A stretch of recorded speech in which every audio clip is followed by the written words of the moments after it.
مساء السعادة والسكر الزيادة على أحلى اخوات وأحلى صحاب في الدنيا. ازيكم أحبابي؟ عاملين ايه؟ يا رب تكونوا بخير. يوم جديد وفيديو جديد، ويا رب يكون يوم سعيد على الجميع يا رب. هشارككم النهاردة يوم بسيط قوي قوي قوي، عزومة صغيرة كده عملتها لحماتي.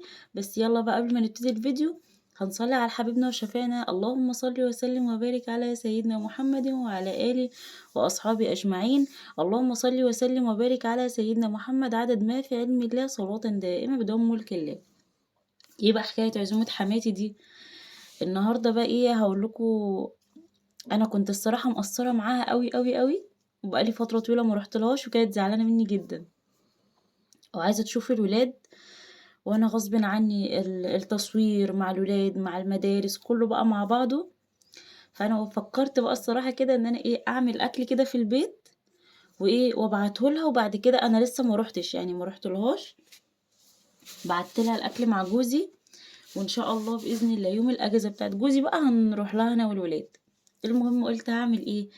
عملت الاول كبد وقوانص كده. الاول شوحتها، الاول سلقت الكبد والقوانص وصفيت الميه، وبعد ما بردت قطعتها وشوحتها كده ايه بحته سمنه على النار. تمام.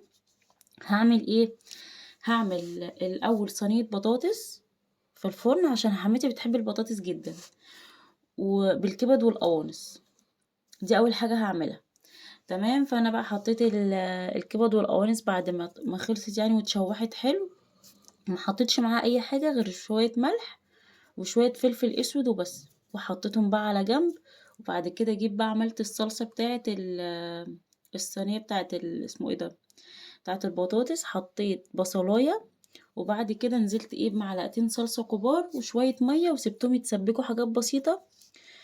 وهنا بقى كنت قطعت بطاطس حلقات، وقطعت طماطم حلقات، وقطعت بصل برضو حلقات، ونزلت عليه بالايه بخلطة الصلصة اللي انا عملتها معاكم دلوقتي. بس انا برضو حطيت في الخضار اللي انا قطعته حلقات شوية ملح بكمون، ودعكتهم مع بعض كويس. وفي الاخر نزلت عليهم الصلصة عشان خاطر يبقى ايه يعني يبقى كله فيه ملح كده حلو، يعني ما يبقاش الاكل دلع. ومن على الوش كده حطيت شوية كبد وقوانص ولفيته بالفويل وهدخله الفرن. دي اول صينية انا هعملها. تمام. هنيجي بقى للصينية التانية، برضو هعملها بالكبد والقوانص. ايه بقى الصينية التانية ديت؟ هعمل لها، هي بتحب الطواجن اللي هي بتاعت الرز المعمر اللي بالكبد والقوانص. الاكل اللي انا بعمله لها النهارده ده هي كلته من ايدي كذا مرة وكانت بتقولي انا بحبه، فانا قررت اعمل لها الاكل اللي هي بتحبه. هعمل بقى ايه الصينيه بتاعت، انا بعمل الطريقه دي مش عارفه حد بيعملها ازاي ولا، بس انا كده بعملها مع نفسي. بجيب الرز بغسله كويس قوي واسيبه ينشف خالص من الميه اللي فيه واصفيه، واقوم مسيحه سمنه على النار وانزل عليها بالرز. تمام. وهو ني طبعا مش مستوي، واغلف الرز بالماده الدهنيه دي كويس قوي واقعد اقلب فيه. وبعد كده بقوم نازله عليه بالكبد والقوانص وشوية ملح. الأول حطيت ملح وحطيت برضو شوية كمون، شوية قصدي فلفل أسود، بس مش بحط توابل تاني.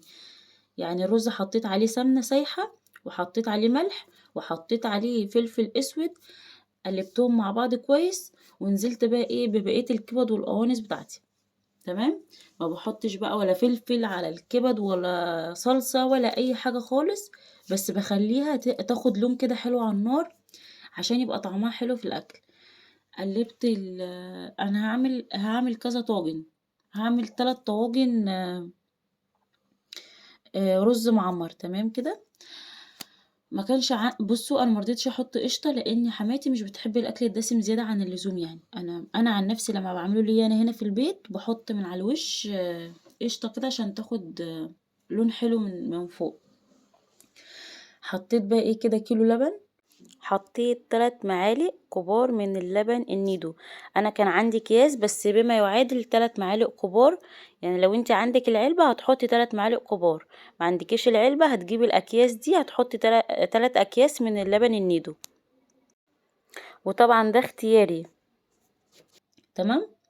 وحطيت شوية مية برضو، ما تنسوش المية، عشان انا حطيت كوباية مية بعد اللبن بس نسيت اجيبها معاكم، لان المية هي اللي بتساعد على سوى الرز. يعني انا حطيت لبن وحطيت مية برضو. وعشان كده بحط اللبن النيدو عشان ما يبقاش اللبن طعمه خفيف، فبحط ميه برضو عشان خاطر ايه لما يجي يستوي يبقى السوا بتاعه حلو. وحطيت في الثلاث الطواجن اللبن برضو وغطيتهم بالفويل وهيدخلوا الفرن. هنعمل ايه بقى تاني؟ هعمل الحمام الكداب بس بصدور الفراخ. في ناس كتير بتعمل عارفة ان هو بالوراك، انا بعمله بالوراك برضو، وبعمله بالصدور برضو بيبقى حلو. الرز بقى اللي انا بحشيهوله ايه؟ عادي معلقة سمنة تشوحي فيها الرز حلو وشوية فلفل اسود شوية ملح ومعلقة من الصلصة. بعد ما يتشوح الرز كويس يعني وتحسي ان هو بدأ ياخد اللون الابيض الفاتح قوي ده، بحط بقى معلقة من الصلصة عشان يدي لون احمر كده وحلو. وبس كده وشوية مية وحطيت كان عندي في الفريزر لحمة مفرومة، حطيت برضو عليها لحمة مفرومة. وقلت هحشي بقى كنت انا متبلة اللي هي الصدور دي يعني، وقلت هحشيهم بالخلطة دي. تقدري طبعا تحطي فيها كبد وقوانص، تقدري تحطي فيها الحشوة اي حشوة انت بتحبيها كأنك بتحشي حمام بالظبط. بس انا كنت حابة يبقى طعم يعني الصدور مختلف لان انا عاملة بقية الاكل بالكبد والقوانص، فحبيت ان انا ادخل لحمة مفرومة بقى وكده ورز طعم تاني خالص غير الرز اللي انا عاملاه، غير يعني اللي هو طاجن الرز اللي انا عاملاه. المهم ان انا كده ايه خلصت الرز بتاعي، وهوريكم بقى ايه الصدور بتاعتي اللي انا متبلاها.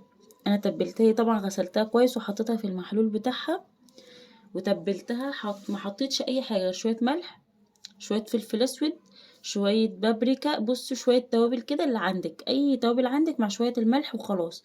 ودعكتهم مع بعض كويس قوي قوي قوي، ودخلت التوابل في كل حته فيها عشان ما تبقاش طعمها من جوه دلع كده، ما يعني ايه. تبلتها كويس كده وظبطتها. وجيت بقى هنا قلت هفردها لان كان الرز بتاعها خلص.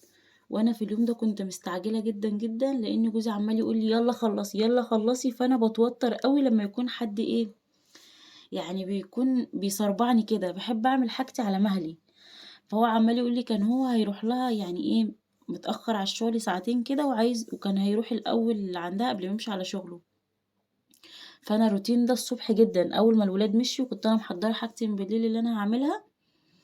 واول ما فتحت عيني ومشيتهم على المدرسه قمت بسرعه قلت اخلص قبل ما يمشي لاني ممكن يسيبني ويمشي ويقول لي مش هاخد حاجه ويمشي. فانا بقى قعدت اتحايل عليه لان هي بيتها بعيد عني مش جنبي وانا مش هقدر اروح والولاد وكده، فكان الموضوع صعب. فغصب عني بصوا بسرعه بسرعه كده حتى ما لحقتش اصور لكم بقيه اليوم يعني. المهم بقى ايه فتحت انا عايزه اقول يا ريتني كنت جبت لكم الصدور وانا بفتحها. هو المهم بيبقى صدر كده على بعضه، بيبقى حوالي ربع كيلو، بتفتح بس فتحة من النص كده، بيبقى تخين مش رفيع. وبتقفليه كده هو بالخلة، يعني بتحشي رز وبتقفليه بالخلة. ان شاء الله هعمله في فيديو تاني لو انتم ما فهمتوش قصدي ايه. اكيد في بنات شطورات كتير عارفة الطريقة دي يعني.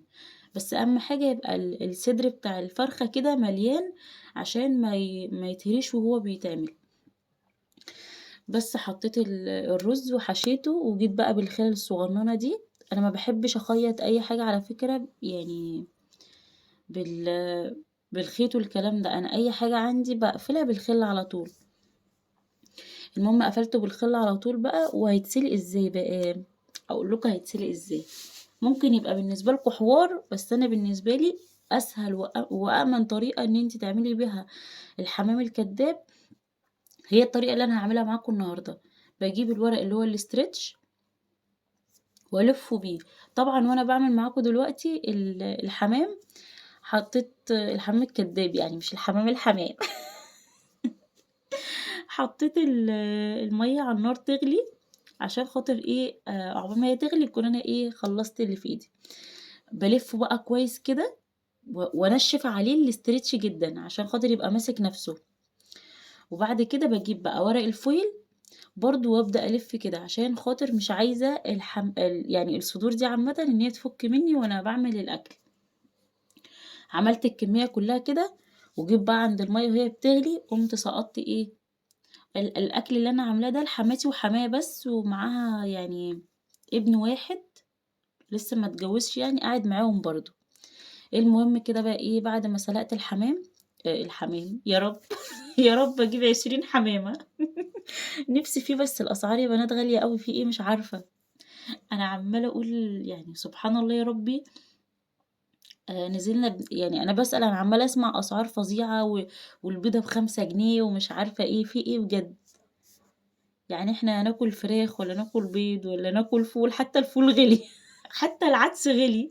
يعني حتى الاكل اللي هو بتاع الغلابة كله غلي، فانا عمالة اقول ايه ده، هو في ايه يعني. يا رب يلطف بينا كده، يا رب يبعت لنا رزق ولادنا بحق جاي النبي. المهم هنا ايه، سبته حوالي نص ساعة وحطيت عليه بقى بعد ما استوى. حطيت عليه معلقة من الكاتشب ومعلقة من السمنة البلدي، دوبتهم كده على الوش كده بس ايه، وقمت حطاه تحت الشواية عشان ياخد اللون اللي انتوا شايفينه. وطلع اللهم بارك الاكل جميل جدا، بس جوزي عمال يستعجلني يقول لي يلا يلا، فانا مش عارفه اخد راحتي وانا بصور. بس بصوا طلعت البطاطس دايبه خالص، وطلعت اللهم بارك بالهنا والشفا يا رب على اللي كله. حلوة جدا، والحمام طلع دايب كده. انا طبعا مش عارفة اوريكم قوي، عشان طبعا الاكل ده رايح لناس تانيين، فمش عارفة اخد راحتي في ان انا ادوق. خلص معاكم الفيديو على كده، دمتم في امان الله.